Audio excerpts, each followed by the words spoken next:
Indro ifampizarana aminao indray ara ny vaovao mahakasika ilay rivo-doza Senezo. Tafiditra an-tanety atao avaratry ny distrikan'ny Antalahy izy tamin'ny 1:12 ora latsaka fefany teo. Mizotra manohy ny diany mianatsimo andrefana amin'ny hafainganam-pandeha 5:20 kilometatra isan'ora izy ary mbola voasokajy forte tempête tropicale hatrany mitondra rivotra 70 kilometatra isan'ora ary arahana tafiotra 20 kilometatra isan'ora.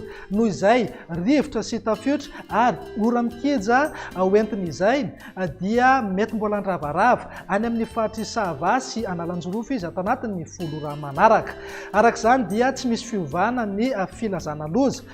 Filazana miloko mena na filazana loza mitatao ho an'ny faritry Diana, Sahava ary Analanjorofo.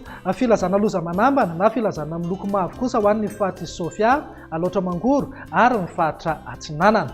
Amin'izao fidirany an-tanety izao dia tombanana hena miandalana ny heriny. Raha ny mety ho fizotrany kosa indray dia ao amin'ny faritry Sahava izy amin'izao fotoana irasantsika izao, zany hoe manodidina ny amin'ny 12 ora izao hiazo amin'ny faritry Sofia izy avy eo anavatsava any amin'ny faritry Betsiboka ary mipaka hatrany amin'ny faritry Bongolava. Tombanana ho levina an-tanety any amin'ny manodidina faritry Bongolava na ny faritry Menabe moa ity rivo-doza ity amin'ny sabotsy na ny alahady ho avy izao.